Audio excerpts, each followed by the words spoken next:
تبارک و تعالی بتلانا چاہتے ہیں کہ جیسے فرعون کو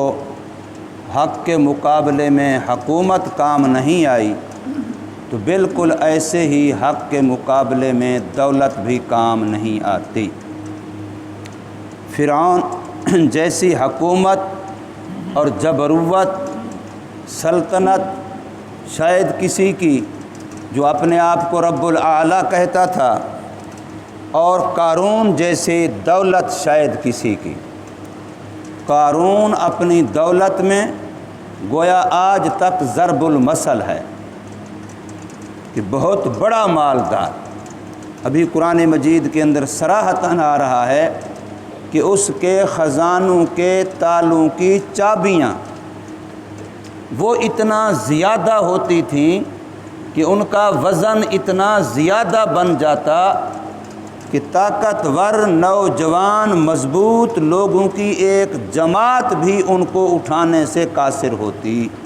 ایک دو آدمی نہیں، پوری ایک جماعت، عصبہ اولی القوہ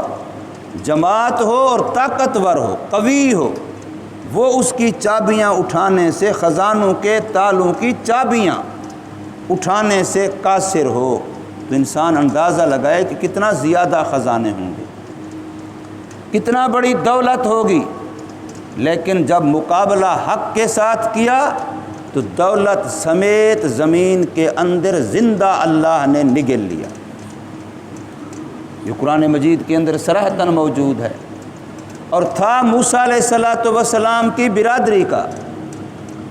حضرت عبداللہ بن عباس رضی اللہ تعالی عنہ کی روایت کے مطابق ان کا چچا زاد بھائی تھا، موسیٰ علیہ السلام کا چچا زاد بھائی تھا۔ اور یہ بھی روایت ہے کہ فرعون کے غرق ہونے کے بعد یہ موسیٰ علیہ السلام پر ایمان بھی لایا تھا، اور موسیٰ علیہ السلام پر اتری ہوئی کتاب کا حافظ تھا۔ لیکن مال کا نشہ ایسا چڑھا، دولت کا نشہ ایسا چڑھا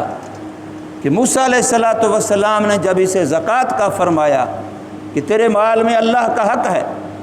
اللہ کی مخلوق کا حق ہے، وہ ادا کر، تو یہ بندہ کہنے لگا، جیسے اگلی آیت میں آئے گا، کہ یہ تو میں نے اپنے ہنر سے کمایا ہے، میں نے اپنی قابلیت سے کمایا ہے،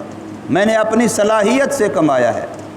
اب تیری باقی تو ساری باتیں مان لیں، اب مال بھی کمایا ہوا تجھے دے دیں۔ اس طرح کی بات کی، اور پھر یہ دیکھا کہ امیر میں ہوں، خاندان اسی کا ہوں، انہی کا چچا زاد بھائی ہوں، مجھے پوچھتا کوئی نہیں۔ یہ دو ہارون اور موسیٰ علیہ السلام، ان کو لوگ نبی مانتے ہیں، ان کی اتباع کرتے ہیں، ان کی غلامی کرتے ہیں، ان کے سامنے ادب و احترام سے پیش آتے ہیں، جبکہ دولت مند میں ہوں، سردار چودھری میں ہوں، حق تو یہ تھا کہ یہ لوگ میرا سلام کرتے۔ تو اس نے سوچا کہ موسیٰ علیہ السلام کو علیاذ باللہ بدنام کیا جائے، تو اس نے ایک عورت کو تیار کیا کہ بھرے مجمع میں جب موسیٰ علیہ السلام دعوت تبلیغ کر رہے ہوں اور لوگوں کو کہہ رہے ہوں کہ یہ نہیں کرنا، یہ نہیں کرنا، یہ نہیں کرنا، تو اس وقت تو وہاں بول پڑنا کہ آپ تو ایسا ہے کہ میرے ساتھ بدفعلی کی اس نے، دیکھو میرے پیٹ میں جو بچہ ہے علیاذ باللہ یہ اسی کی بدفعلی کا ہے، تاکہ یہ لوگوں میں بدنام ہو جائے گا۔ یہ اس نے عورت کو تیار کیا اس مقصد کے لیے۔ یہ باقاعدہ حدیث پاک کے اندر نبی پاک صلی اللہ علیہ وسلم نے فرمایا